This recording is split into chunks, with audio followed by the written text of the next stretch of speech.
Hello everyone, welcome to my channel Psychologist Priya Bhargav. Today we are going to start part 2 of Unit 1, Block 4, MPCE 031. That is MAPC second year students who have opted for Organizational Psychology. This video is for you guys. I have made 2 parts in this unit.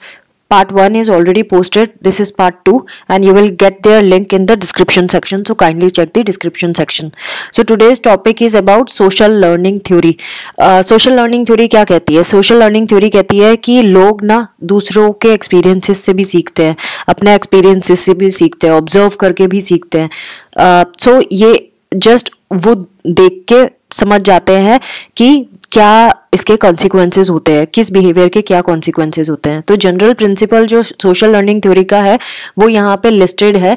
Number 1 इन्होंने क्या बोला है कि लोग observe करके सीखते दूसरों के बिहेवियर से एंड जो आउटकम है उसके बारे में उन्हें पता होता है कि किस बिहेवियर का क्या आउटकम आएगा, ये वो सीख जाते हैं दूसरों को देख के. सेकेंड, लर्निंग बिहेवियर चेंज करके भी हो सकती है. मतलब जरूरी नहीं है कि लर्निंग तभी मानी जाएगी जब वो बिहेवियर चेंज होगा. जैसे कि बिहेवियरिस्ट कहते हैं, बिहेवियरिस्ट ये कहते हैं कि जो भी लर्निंग है वो परमानेंट चेंज करती है बिहेवियर में, जबकि जो सोशल लर्निंग थ्योरिस्ट है वो ऐसा नहीं मानते. वो ये कहते हैं कि ऑब्जर्वेशन से भी लर्निंग हो जाती है, ज़रूरी नहीं है कि बिहेवियर में चेंज आए. सो इंसान सीखता है और उसके बाद फिर वो जब आगे कभी उसको एक्सपीरियंस होती है कोई चीज़ें तो वो उस एक्ट को परफॉर्म करता है. सो लर्निंग मे और may not result in behaviour change. Third, वो कहते हैं कि cognition plays a role in learning. इंसान का जो अवेयरनेस है और जो एक्सपेक्टेशंस है रीइंफोर्समेंट के बारे में या पनिशमेंट के बारे में, वही मेजर इफेक्ट कॉज करती है कि किस तरह का बिहेवियर इंसान एग्जिबिट करेगा. अगर इंसान को किसी में रीइंफोर्समेंट मिलता है किसी बिहेवियर में तो वो बार बार वही एक्ट को करता है. तो यानी किसी एक्ट को करने से पहले इंसान को उसका आउटकम के बारे में अगर आइडिया हो तो वो उसी तरह का बिहेवियर शो करेगा. अगर उसको मालूम है कि ऐसा बिहेवियर करने से पनिशमेंट मिलती है तो वो नहीं करेगा. जैसे कि रोड रूल्स एक कॉमन एग्जाम्पल है कि अगर आपको मालूम है कि अगर आपने रेड लाइट क्रॉस करके आप रोड पे ड्राइव करेंगे तो आपके ऊपर फाइन लग सकता है, तो आप वो बिहेवियर नहीं करेंगे क्योंकि आपको कॉन्सिक्वेंसेस पता है. So this is what they mean. Social learning theory जो है वो 2 थ्योरीज के बीच में ब्रिज का काम करती है. कौन कौन सी 2 थ्योरीज है? एक कॉग्निटिव लर्निंग थ्योरी है और दूसरी बिहेवियरिस्ट लर्निंग थ्योरीज है. तो इन दोनों के बीच में एक ब्रिज का काम करती है, इन दोनों को कनेक्ट करती है.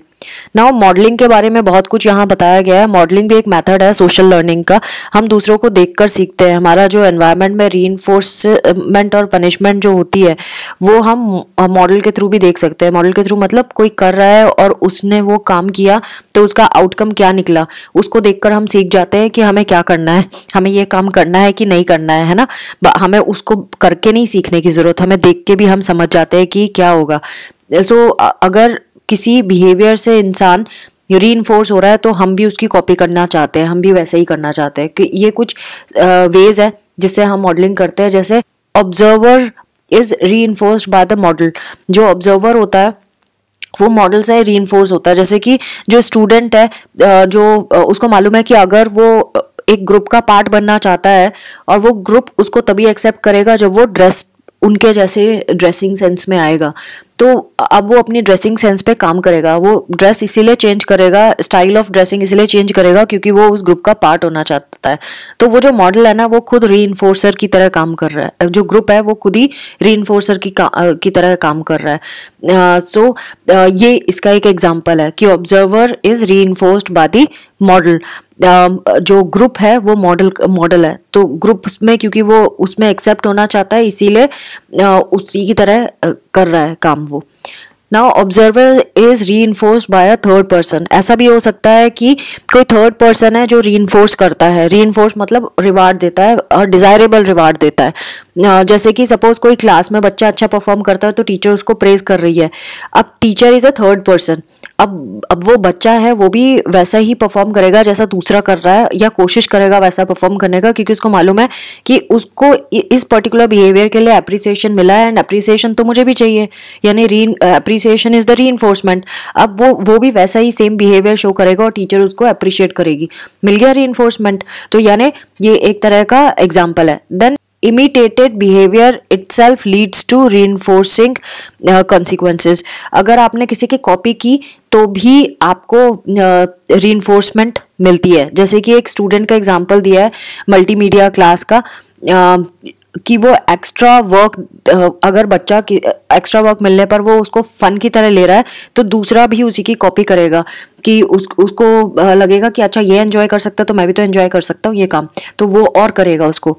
Fourth is consequences of models behavior affect the observer's behavior vicariously, यानी कि जरूरी नहीं है कि जो काम सामने वाला कर रहा है वो अच्छा काम कर रहा है। कोई ऐसा काम जो विकैरियस है, इसको विकैरियस रीइंफोर्समेंट भी कहते हैं। जैसे एक डॉल वाला, क्लाउन डॉल वाला एक्सपेरिमेंट था जहाँ पे एक वीडियो दिखाया गया ग्रुप ऑफ बच्चों को, जहाँ पे वो लोग ये देखते हैं कि उस क्लाउन को, जो डॉल है, उसको सब लोग हिट कर रहे हैं और हंस रहे हैं। तो अब बच्चे उसको देखकर कॉपी कर रहे हैं और वो भी यही काम कर रहे हैं और उनको मजा आ रहा है वो करने में।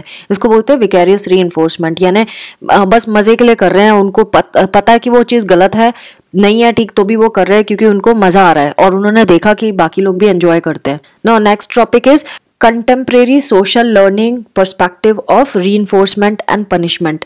कंटेम्प्रेरी थ्योरी प्रपोज करती है और वो ये कहती है कि रीइंफोर्समेंट एंड पनिशमेंट जो है वो इनडायरेक्ट इफेक्ट है लर्निंग के, और ये मेन कॉज नहीं हो सकते। यानी रीइंफोर्समेंट एंड पनिशमेंट जो है वो मेन रीजन नहीं है जिस वजह से इंसान कुछ चीज सीखता है, ये इन्होंने कहा है, ये सिर्फ एक इनडायरेक्ट इफेक्ट है। लर्निंग एंड पनिशमेंट के बारे में इन्होंने सेकंड पॉइंट बताया है कि ये जरूर इन्फ्लुएंस करते हैं कि कोई इंडिविजुअल वो बिहेवियर एग्जिबिट करेगा जो क्योंकि उसको पता है कि ये रीइंफोर्समेंट मिलेगा और ये पनिशमेंट मिलेगा। तो रीइंफोर्समेंट एंड पनिशमेंट जरूर इन्फ्लुएंस करते हैं उस पर्टिकुलर बिहेवियर को, एंड देन और वो उसको लर्न करेगा कि नहीं करेगा। ऑफ कोर्स जब रीइंफोर्समेंट मिलेगा तो लर्न करेगा, पनिशमेंट मिलेगी तो लर्न नहीं करेगा, है ना। फिर then expectation of reinforcement influences cognitive processes that promote learning. अगर हमें मालूम है कि किसी पर्टिकुलर बिहेवियर को करने से हमें रीइंफोर्समेंट मिलता है तो वो जो कॉग्निटिव प्रोसेसेस को वो इन्फ्लुएंस करेगा ही करेगा, मतलब हमारी सोच को इन्फ्लुएंस करेगा ही करेगा, और इस वजह से हम लर्निंग उसको शो करेंगे उस बिहेवियर की। जैसे कि सपोज किसी टीचर ने बच्चों को बोला है कि ये वाला सेक्शन मैं पढ़ा रही हूँ लेकिन ये एग्जाम पॉइंट ऑफ व्यू से ज़रूरी नहीं है, इम्पोर्टेंट नहीं है, तो अब बच्चा क्या करेगा, अटेंशन पे नहीं करेगा। जब टीचर ने पहले बता दिया एग्जाम पॉइंट ऑफ व्यू से ज़रूरी नहीं है और एग्जाम में जो मार्क्स आएंगे वही उसको प्रेज मिलेगा उससे, तो वो क्यों करेगा लर्निंग। तो उसकी अटेंशन रिड्यूस हो गई, यानी अटेंशन पे नहीं करता इंसान जब उसको पता होता है कि इसका रीइंफोर्समेंट नहीं मिलने वाला है। तो रीइंफोर्समेंट इस तरह से हमारे कॉग्निटिव प्रोसेसेस को इन्फ्लुएंस करता है। Next is cognitive factors in social learning. कौन कौन से फैक्टर्स है जो हमारे लर्निंग को इन्फ्लुएंस करते हैं, सोशल लर्निंग को इन्फ्लुएंस करते हैं। तो सोशल लर्निंग थ्योरी ये कहती है कि कॉग्निटिव फैक्टर्स तो होते हैं, बिहेवियरिस्ट फैक्टर्स भी होते हैं जो इन्फ्लुएंस करते हैं हमारी लर्निंग को। क्या क्या है वो देखेंगे। Number 1, learning without performance. ज़रूरी नहीं है कि हम तभी सीखते हैं जब हम परफॉर्म करें, हम ऑब्जर्व करके भी सीखते हैं। Second, cognitive processing during learning. इसमें अटेंशन बहुत क्रिटिकल होती है। जब भी हम कोई चीज सीख रहे हैं तो अगर हम अटेंशन पे नहीं कर रहे हैं तो हम उसको नहीं सीख पाएंगे। देन एक्सपेक्टेशंस, हमारी कुछ एक्सपेक्टेशंस होती है जब हम कुछ बिहेवियर लर्न करते हैं, उसकी एक्सपेक्टेशंस होती है, यानी उसके क्या कॉन्सिक्वेंसेस आएंगे। अगर उस बिहेवियर के कॉन्सिक्वेंसेस पॉजिटिव है तो हम उसको बार बार करते हैं, अगर उसके नेगेटिव है तो हम नहीं करेंगे। सो जनरली हर बिहेवियर में हम यही एक्सपेक्ट करते हैं कि उसका रीइंफोर्समेंट होना चाहिए, राइट, और अगर वो पनिशमेंट ब्रिंग करेगा तो हम नहीं करेंगे वो। सो लर्नर्स को इस बात के लिए ज़रूरी नहीं है कि लर्नर को पता हो कि कॉन्सिक्वेंसेस क्या होंगे, लेकिन उसको इस बात की अवेयरनेस होगी तो वो बिहेवियर पे वॉच रखेगा कि वो किस तरह का बिहेवियर कर रहा है, यानी रीइंफोर्समेंट किसी भी रिस्पॉन्स को इंक्रीज कर रहा है। Fourth is reciprocal causation. ये बैंडूरा ने प्रपोज किया था। उन्होंने बोला कि जो बिहेवियर है ये एनवायरनमेंट को भी इम्पैक्ट करता है, इन्फ्लुएंस करता है, और पर्सन को भी इन्फ्लुएंस करता है। मतलब ये तीनों आपस में इंटरलिंक्ड है, ये तीनों वेरिएबल। कौन कौन से 3 वेरिएबल है? Behaviour, environment and person. Person का एनवायरनमेंट इन्फ्लुएंस करता है पर्सन को और उसके बिहेवियर को, है ना। इस तरह से ऐसे ही एनवायरनमेंट इन्फ्लुएंस करे, पर्सन भी इन्फ्लुएंस करता है एनवायरनमेंट एंड बिहेवियर, ये तीनों आपस में इंटरलिंक्ड है, ऐसा ये कहते हैं। देन मॉडलिंग, मॉडलिंग क्या होती है, जब हम डिफरेंट टाइप्स ऑफ मॉडल्स को देख के सीखते हैं। अब मॉडल तरह तरह के हो सकते हैं, जैसे कि लाइव मॉडल, मतलब कि जो आपके सामने परफॉर्म कर रहा है, कोई बिहेवियर को डेमोन्स्ट्रेट कर रहा है। और एक होता है सिंबॉलिक मॉडल। सिंबॉलिक होता है जो आपको वीडियो टेप, पिक्चर्स इसमें दिख रहा है, टेलीविजन में दिख रहा है, कंप्यूटर प्रोग्राम में दिख रहा है, वो एक तरह का मॉडल होता है। इन सबसे ये सारे ही हमारे बिहेवियर को इन्फ्लुएंस कर सकते हैं और इनको हम देख के कॉपी करते हैं। Now behaviours that can be learn through modelling, कौन कौन से बिहेवियर हैं जो हम मॉडलिंग के थ्रू लर्न करते हैं। जैसे इसमें इन्होंने एक एग्जांपल दिया है कि जो स्टूडेंट्स हैं, पेरेंट्स को अगर रीड करते हुए देख रहे हैं और ये भी वॉच कर रहे हैं स्टूडेंट्स की मैथमेटिक्स के प्रॉब्लम्स को कैसे सॉल्व किया जाता है, या फिर वो कुछ ब्रेवरी का एक्ट देख रहे हैं, तो ऑफ कोर्स ये सारे मॉडलिंग के एग्जांपल है। मतलब ये सब देख के वो भी करेंगे। पेरेंट्स लड़ रहे हैं तो उसको भी कॉपी करते हैं, यानी aggression is also a learned behaviour. बच्चा अगर किसी तरह से गुस्सा करे, आपने सुना होगा, बोलते हैं कि अरे ये तो बिल्कुल पापा जैसा गुस्सा करता है, अरे ये तो बिल्कुल मम्मी जैसी गुस्सा करती है। वो किस लिए कहते हैं? क्योंकि that is a learned behaviour. बच्चे ने उन्हीं को देख के तो सीखा है। They are modelling, they are copying, parents are models.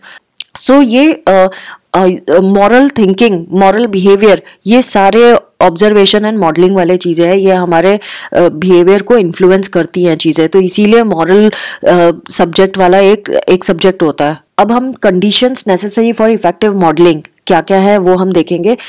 4 conditions important है, इसको यहाँ पे भी बताया और चैप्टर के एंड में भी बताया है जो मॉडलिंग के लिए इंपॉर्टेंट है। Number 1 attention. अगर आप किसी चीज़ को अटेंशन पे नहीं करोगे, आप उसको नहीं सीख पाओगे, यानी फुल अटेंशन होना जरूरी है। Second retention.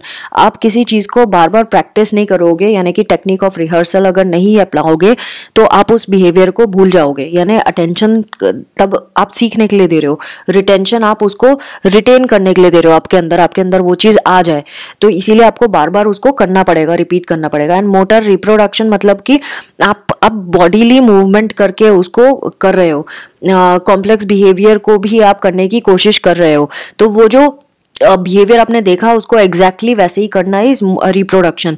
And then motivation. आपका मोटिवेशन होना चाहिए, मतलब क्या आप इंटरेस्टेड हो वो करने के लिए, आप वाकई उसको करना चाहते हो, तो अगर वो करना चाहता है तो वो जरूर कर पाएगा। अगर आप करना नहीं चाहते हो तो आप नहीं कर पाओगे। Same happens for counselling also. अगर आप काउंसलिंग के लिए आना चाहते हो तो ही आपको आउटपुट मिलेगा। अगर आप काउंसलिंग के लिए आना ही नहीं चाहते, आपको आउटपुट नहीं मिलेगा।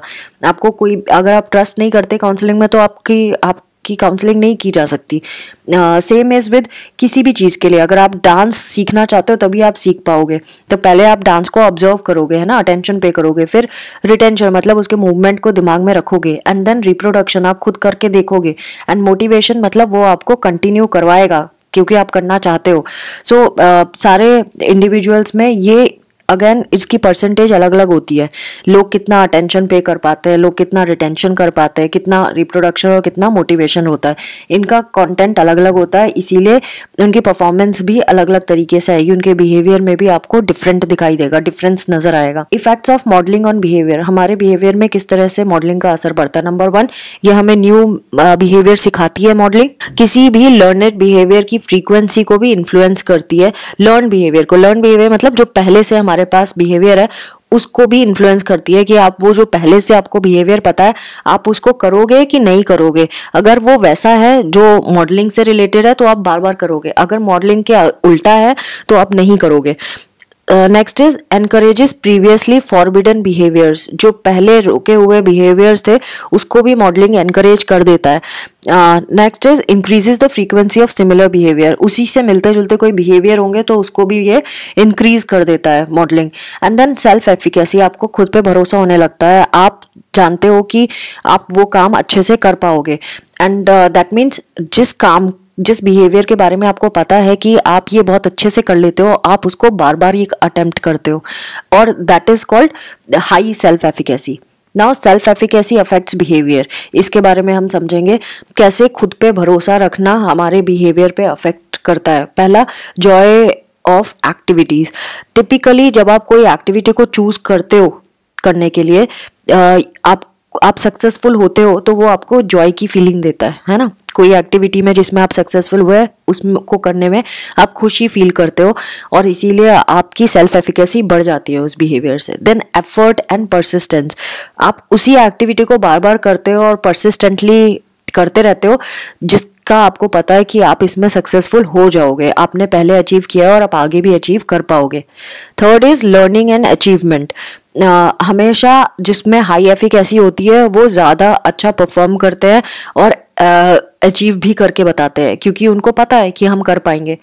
Fourth is factors in development of self efficacy. कौन कौन से फैक्टर्स है जो आपकी सेल्फ एफिकेसी को डेवलप कर सकते हैं? जैसे जिसको अपने बारे में पता है, जनरली स्टूडेंट्स को पता ही होता है कि वो क्या चीज़ अच्छा कर सकते हो क्या चीज़ नहीं कर सकते, है ना। अपने अपने बारे में एक अच्छा खासा एक्यूरेट ओपिनियन होता है आपका कि ये मुझसे बन जाएगा, ये मुझसे नहीं बनेगा, है ना। कुछ फैक्टर्स है जैसे कि प्रीवियस सक्सेसेस आपके क्या थे, वो आपको बता देंगे कि आप में सेल्फ एफिकेसी आने वाली है नहीं। प्रीवियस फेलियर्स भी आपको बता देंगे। दूसरों ने आपको इस बारे में क्या बोला उससे भी आपको पता चल जाएगा कि आप कैसा करते हो उस काम को, एंड देन आपको उतना ही कॉन्फिडेंस भी आएगा। नाउ कुछ चीज़ें इसमें बताई हैं जिससे हम अपने अंदर सेल्फ एफिकेसी को बढ़ा सकते हैं या हम अपने आप को बेटर बना सकते हैं। जैसे सेल्फ रेगुलेशन, जब आप अपने आप को रेगुलेट करना सीख जाते हो, जैसे अगर आपको आइडिया है कि ये चीज़ अप्रोप्रिएट है और ये अप्रोप्रिएट नहीं है बिहेवियर, तो आप उस पर नज़र रखने लगते हो। तो बहुत सारे एस्पेक्ट है सेल्फ रेगुलेशन के, जैसे सेटिंग स्टैंडर्ड्स एंड गोल्स। जब आपको पता है कि ये अप्रोप्रिएट है तो आप अपना गोल सेट करोगे कि मुझे ये स्टैंडर्ड्स है और इस तक खरा उतरना ही उतरना है, इसको करना ही करना है। सेल्फ ऑब्जर्वेशन, आप बार बार नोटिस करोगे कि आपको जो बिहेवियर करना है वो आप कितनी बार कर रहे हो और कितने अच्छे से कर रहे हो। देन सेल्फ जज, खुद से जज करोगे कितना अच्छा किया कितना बुरा किया। सेल्फ रिएक्शन, खुद को उसके बारे में रिएक्शन भी दोगे कि ये अच्छा किया मैंने, ये तो अच्छा नहीं किया, I am not happy with this, like that. So self regulation को प्रमोट हम तभी कर सकते हैं जब हम अपने आप को सिखाते हैं कि रिवार्ड से या पनिशमेंट से। जनरली रिवार्ड देके हम अपने आप को सिखाते कि ये बिहेवियर अच्छा है, तो जैसे पैटिंग किया खुद को और खुद को ही बोला I am proud of my self, like that, तो वो सेल्फ रेगुलेशन को बढ़ा देगा। नेक्स्ट इज सेल्फ इंस्ट्रक्शंस, हमें खुद को सेल्फ इंस्ट्रक्ट भी करना चाहिए। अगर हम खुद को सेल्फ इंस्ट्रक्ट करें, गाइड करें अपने बिहेवियर के बारे में, और वो कैसे कर सकते हैं, ये 5 स्टेप्स दिए हैं। जैसे कि कॉग्निटिव मॉडलिंग, खुद के दिमाग में आइडिया लगाना कि भाई ये ऐसा करना है। Over external guidance, overt external guidance, then overt self guidance, फिर faded overt self guidance, then covert self instruction. इसके बारे में उन्होंने डिटेल नहीं दिया, सो हम इसको स्किप कर सकते हैं। जो ज़्यादा नहीं दिया मतलब वो एग्जाम पॉइंट ऑफ व्यू से ज़रूरी भी नहीं है, बट अगर आप इसको गूगल करोगे तो आप इसका डिटेल पता चल जाएगा। बट मैं अगर इसमें बताने लगी तो पूरा वीडियो ही बहुत लंबा होने वाला है। अभी भी बहुत कुछ बचा है बताने के लिए। Self monitoring and self reinforcement के बारे में अब बात करेंगे। ये 2 वेज हैं जिससे लोग अपने बिहेवियर को कंट्रोल कर सकते हैं। वो मॉनिटर कर सकते हैं, ऑब्जर्व कर सकते हैं कि उनका बिहेवियर कैसा है, और स्कोरिंग भी की जा सकती है अपने बिहेवियर की कि कौन सा बिहेवियर मैं बार बार करती हूँ और कैसे मैं इसको चेंज कर सकती हूँ। लेकिन हाँ, कॉन्शियसली आपको करना पड़ेगा ये चीज़, क्योंकि अगर आप अनकॉन्शियस वे में कुछ और काम कर रहे हो, आपने ध्यान नहीं दिया, तो वो मिस आउट हो सकता है। तो लोग अपने बिहेवियर को चेंज करते हैं रीइंफोर्स करके खुद को, या रीइंफोर्समेंट को विदहोल्ड करके। सोशल लर्निंग थ्योरी यही बोलती है, as per social learning theory, कि लोग किसी चीज़ को अगर लर्न करना चाहते हैं तो उसके कॉन्सिक्वेंसेस को देखना पड़ेगा। अपने बिहेवियर के करने से क्या कॉन्सिक्वेंसेस आते हैं। जब कॉन्सिक्वेंसेस के बारे में पता होता है तो इंसान उसको उस वे से बार बार करेगा अगर पॉजिटिव है। अगर पर्सन ये देख रहा है, उसने को-वर्कर को देखा कि भाई उसके अच्छे काम करने की वजह से उसको रिवार्ड मिला है, तो दूसरा इंसान भी उसको अडॉप्ट करेगा सेम बिहेवियर को, सो दैट उसको भी रिवार्ड मिले। 4 एस्पेक्ट्स बताया सोशल लर्निंग के। ये अटेंशन, रिटेंशन, मोटिवेशन, वही सेम चीज़ बताई है, और रीइंफोर्समेंट प्रोसेसेस ऐसा सोशल लर्निंग में कहा। अटेंशन तो आपको पता चल गया कि हमें जब तक हम अटेंशन नहीं पे करेंगे हमें वो चीज़ समझ में नहीं आएगी, है ना, हम ठीक से सीखेंगे नहीं। और हम जनरली मॉडल से सीखते हैं जब हम उसकी तरफ अट्रैक्टेड फील करते हैं। कोई चीज़ जो हमें ज़्यादा, हम जिसकी तरफ ज़्यादा खिंचाव महसूस करते हैं, हम उसकी तरफ ज़्यादा अटेंशन पे करते हैं। हम सिमिलर सिचुएशन, अगर वो सिमिलर सिचुएशन में ऑपरेट कर रहा है, हम जैसे हमारी सिचुएशन है, तो हम उसको कॉपी करना शुरू कर देते हैं। और या वो हमारे जैसा दिखता है, हमारे जैसा बोलता है, या हमारे क्लास का है तो हमें वैसा लगता है, एंड देन बार बार अगर वो इंसान किसी चीज़ को कर रहा है तो फिर हम उसको मॉडल करने लग जाते हैं, और वो इंसान बार बार हमें दिखाई देता है या बार बार हम उससे इंटरेक्ट करते हैं। Next is retention process. हम कितने अच्छे से किसी चीज़ को रिटेन कर रहे हैं अपने अंदर, जो भी हमने सीखा है वो कितने अच्छे से हमने कितने लंबे टाइम तक अपने अंदर रखा है उस चीज़ को, तो ये होता है। या कितने लंबे टाइम तक वो चीज़ जो कर रही है मॉडलिंग वो हमारे सामने है, तो हम उस चीज़ को रिटेन कर लेते हैं। देन रिप्रोडक्शन प्रोसेस होता है जब हम अपने बिहेवियर में उसको इम्प्लीमेंट करना शुरू कर देते हैं। देखा होगा कि जिनको हम ज़्यादा पसंद करते हैं वो जो बोल रहे हैं हम वही सेम चीज़ कॉपी करने लग जाते हैं। रीइंफोर्समेंट प्रोसेसेस क्या होता है कि लोग मोटिवेट होते हैं जब वो रिपीटेडली एग्जिबिट करते हैं मॉडल वाला बिहेवियर, और उनको रिवार्ड मिलता है। जैसे कई लोग बोलते हैं अरे तू तो बिल्कुल वैसे बात करती है, ये बड़ा अच्छा है, तो जब आपको किसी ने अप्रिशिएट कर दिया सेम कॉपी करने पर, तो आप उस बिहेवियर को बार बार करोगे क्योंकि आपको रीइंफोर्समेंट मिल रहा है, वो मिल रहा है जो आप चाहते हो, और आप उसको बहुत अच्छे से सीखते हो और बार बार रिपीट भी करते हो। Now we are going to read about principles of learning. Principles of learning क्या है? लोग जनरली तब लर्न करते हैं जब वो जब भी कोई बिहेवियर एग्जिबिट कर रहा है उसके बाद उनको रिवार्ड मिलता है, प्रेज मिलती है, या उसको बंद कर देंगे करना, या उनको पनिशमेंट मिलने लगे। तो ये थॉर्नडाइक का लॉ ऑफ इफेक्ट है जो मैंने अभी बताया। थॉर्नडाइक ने भी यही बोला था कि वो बिहेवियर्स जिसमें आपको रीइंफोर्समेंट मिलता है उन बिहेवियर्स को आप ज्यादा करते हो एज कंपेयर टू जिन बिहेवियर को करने से आपको पनिशमेंट मिलती है उसके कंपैरिजन में। मतलब अगर आपको कोई बिहेवियर करने से पनिशमेंट मिल रही है सो उसका होना कम है एज कंपेयर टू जिन एक्ट्स को करने से आपको रिवार्ड मिलता है। उसको इवन स्टॉप करने की बात भी कर रहे हैं, क्योंकि आपको पनिशमेंट मिलेगी तो आपको डिस्कम्फर्ट फील होगा, आप नहीं करोगे।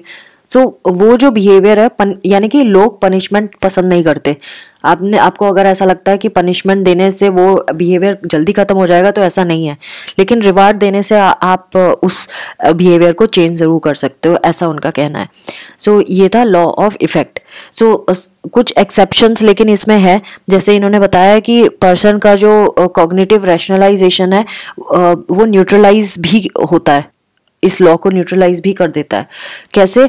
जैसे कि इनएफिशिएंट एम्प्लॉई है जो अपने जॉब को कर रहा है, गोल अचीव भी करके दे रहा है, लेकिन बड़ा वैसे तरीके से कर रहा है कि मैनेजमेंट खुश नहीं है उसकी परफॉर्मेंस से, लेकिन वो गोल तक पहुंच जाता है जैसे तैसे करके। लेकिन वो जो बंदा है ना खुद, वो ये बिलीव करता है कि मैंने तो भाई बड़े अच्छे से किया है काम और मैं बड़े सेटिस्फाइड हूँ अपने परफॉर्मेंस से।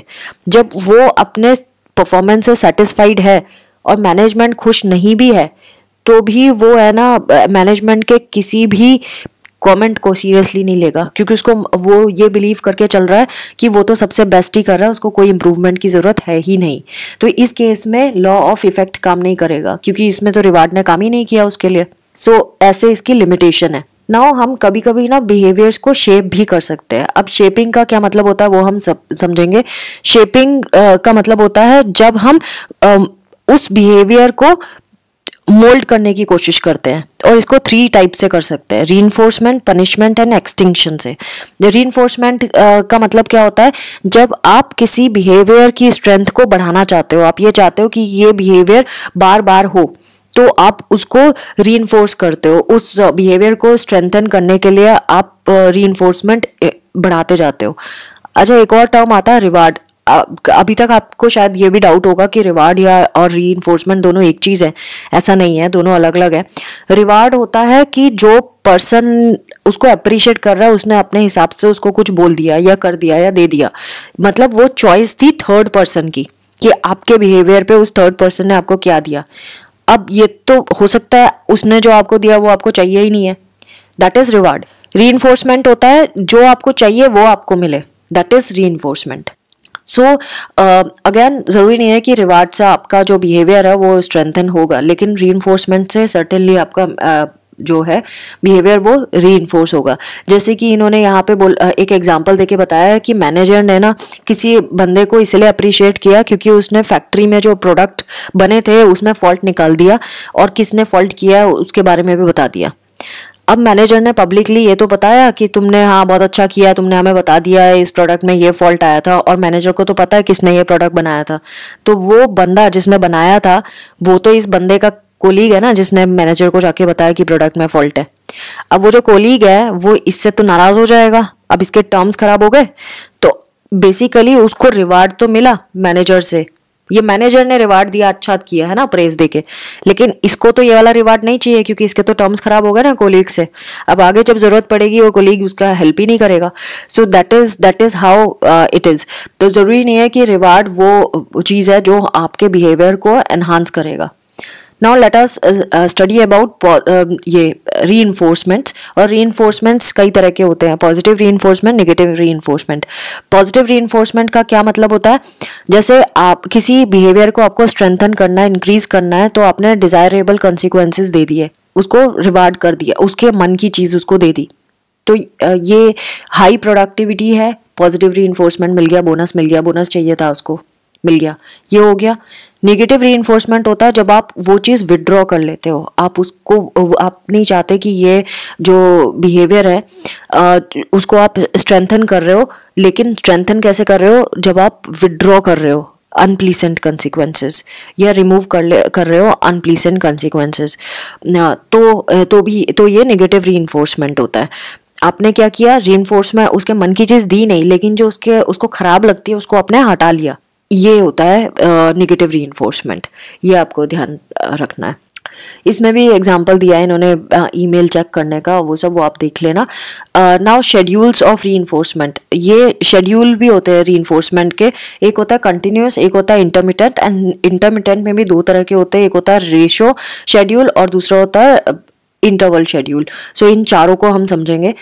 कंटिन्यूस रीइंफोर्समेंट का मतलब होता है एक पर्टिकुलर टाइम के जितनी बार वो इंसान कर रहा है वो एक्टिविटी, उसको उतनी बार रीइंफोर्स किया जा रहा है, डिजायरेबल बिहेवियर शो कर रहा है, हर एक टाइम जितनी बार शो कर रहा है उतनी बार उसको मिल रहा है। ओके, इंटरमिटेंट रीइंफोर्समेंट होता है जब इंसान बिहेवियर परफॉर्म कर रहा है और उसको रीइंफोर्समेंट मिल रहा है, लेकिन कुछ रिपीटिशन के बाद मिल रहा है। जरूरी नहीं है कि कैसे मिलेगा, लेकिन ये इंश्योर करता है कि ये बिहेवियर रिपीट हो, वो इंसान उसको कंटिन्यू रखे उस बिहेवियर को, और हर बार करने पर नहीं मिलेगा। अब इसमें दो कैटेगरी आ गई, कब मिलेगा उसके लिए, एक है रेशो शेड्यूल्स और दूसरा है इंटरवल शेड्यूल्स। रेशो शेड्यूल का मतलब होता है जब कुछ नंबर ऑफ रिपीटिशन कर लेगा उस बिहेवियर के तब उसको मिलेगा, और इंटरवल शेड्यूल का मतलब होता है जब स्पेसिफिक टाइम इंटरवल के बाद मिल रहा हो।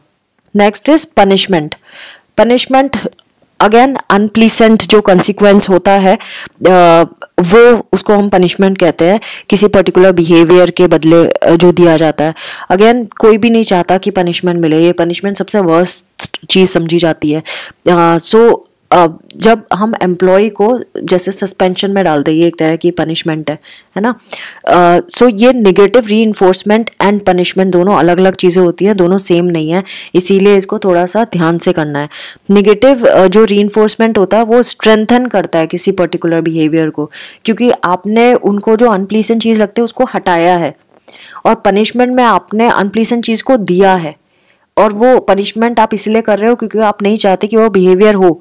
और नेगेटिव रीइंफोर्समेंट पे हम चाहते हैं कि वो बिहेवियर हो और हम उसका पेन कॉजिंग चीज को हटा रहे हैं। नाउ एक्सटिंक्शन, ये आ सकता है नेगेटिव रीइंफोर्समेंट एंड पनिशमेंट में क्या फर्क है। नाउ एक्सटिंक्शन, एक्सटिंक्शन का मतलब यह है कि जब कोई बिहेवियर गायब हो जाता है जिसको हम मेंटेन करना चाहते थे, तो जब हमने इन्फोर्समेंट को एलिमिनेट किया तो वो जो बिहेवियर है वो भी खत्म होने लगता है, उसको हम एक्सटिंक्शन कहते हैं। ऑर्गेनाइजेशंस ने जैसे एक एग्जांपल है अनाउंस किया है कि ओपन डोर पॉलिसी है, कोई भी एम्प्लॉय जाके मैनेजमेंट को अपना ओपिनियन दे सकता है। अब मैनेजर को जब एम्प्लॉयज अप्रोच करते हैं, अपना ओपिनियन देने जाते हैं, तो मैनेजर कुछ रिएक्ट नहीं करता, कुछ रिस्पॉन्स नहीं करता। तो उस लैक ऑफ रेस्पॉन्सिवनेस ने क्या किया कि एम्प्लॉयज ने जाना बंद कर दिया, क्योंकि मैनेजर ने तो कोई काम ही नहीं किया। तो जो जाना बंद किया मतलब एक्सटिंक्शन हो गया ना उस बिहेवियर का। ये चाहते कुछ और थे, हुआ कुछ और। तो रीइंफोर्समेंट जो होता है वो ज़्यादा इफेक्टिव है पनिशमेंट के कंपैरिजन में, ऐसा इनका कहना है। और किसी भी बिहेवियर को अगर आप करवाना चाहते हैं, एंड जैसे मैंने बताया कि पनिशमेंट कोई भी नहीं चाहता, no one likes punishment.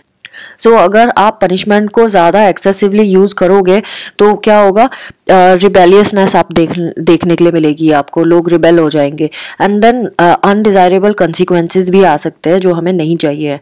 Now extinction के बारे में इन्होंने थोड़ा और भी कुछ कहा है।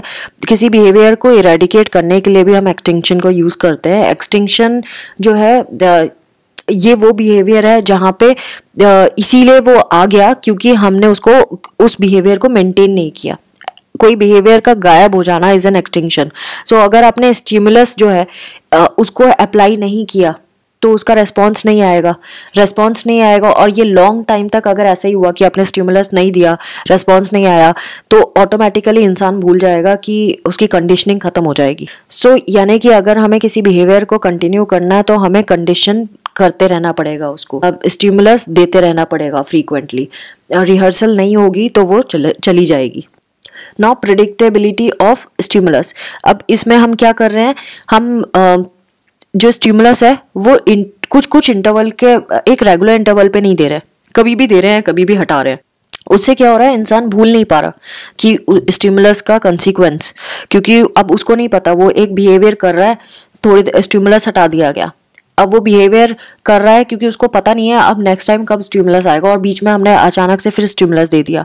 तो अब वो भूल नहीं पा रहा है उस चीज़ को, क्योंकि एक्सीडेंटली ये चीज़ें हो रही हैं, कभी भी आ रही हैं। अब ये गैम्बलिंग के केस में होता है, जिनको एडिक्शन होता है ना, उनके केस में ये होता है कि वो गैम्बलिंग करते रहते हैं क्योंकि उनको मालूम है कि किसी दिन वो जीत जाएंगे, और वो जीतना तो प्रेडिक्टेबल है नहीं ना, आप प्रेडिक्ट नहीं कर सकते हो कोई जीतेगा, कभी भी जीतेगा। Next is extinction through a customising. ये पर्सन को हेल्प करती है अकस्टम होने में स्टिमुलस के। जब भी ये स्टिमुलस दिया जा रहा है तो वो फ्राइटन नहीं होता, ना ही स्टिमुलेट होता है, वो यूज टू हो जाता है इस चीज़ के। सो इसीलिए अब उसको बिहेवियर एक्सटिंक्शन में चला जाता है क्योंकि स्टिमुलस उसको असर नहीं छोड़ रही है। Next is डीसेंसिटाइजेशन। डीसेंसिटाइजेशन में जो पर्सन है उसको स्टिमुलस दे रहे हैं, वो एक्सपीरियंस कर रहा है कंडीशनड रेस्पॉन्स कुछ नंबर ऑफ टाइम्स, उसके बाद जो इंटेंसिटी है ना उसके इमोशन की अपने आप ही डल होने लग जाती है। डल होने लगती है मतलब कि अब वो वैसा फील नहीं कर रहा उस स्टिमुलस से जैसे वो पहले करता था। तो ये हम देखते हैं स्पेसिफिकली, जैसे किसी को इमेजेस देखना, पोर्नोग्राफिक इमेजेस देखने का बड़ा क्रेज है, तो पहले तो वो एक इमेज से ही स्टिमुलेट हो जाता था, अब एक इमेज देख के उसको स्टिमुलेशन नहीं हो रहा, उसको बहुत सारी इमेजेस दिखानी पड़ रही है, धीरे धीरे उसकी टेंडेंसी बढ़ती जा रही है। मतलब ये क्या हो रहा है, वो डीसेंसिटाइज होता जा रहा है, अब उसको ट्रिगर नहीं करती, वीक जो सेंसेशंस है वो ट्रिगर नहीं करती, उसको थोड़ा स्ट्रॉन्ग करना पड़ेगा, स्टिमुलस को स्ट्रॉन्ग बनाना पड़ेगा, उसकी स्पीड बढ़ानी पड़ेगी, तब जाके वो डीसेंसिटाइज होता जाता है, वो धीरे धीरे इंटेंसिटी बढ़ती जाती है। यानी जैसे जो ड्रग एडिक्ट्स होते हैं ना, उनके साथ भी यही होता है कि पहले कम डोज में काम चलता था, अब उस ज़्यादा डोज में भी नहीं चल रहा, फिर और लेते हैं और एक टाइम पे वो लाइफ थ्रेटनिंग हो जाता है। Next is inoculation.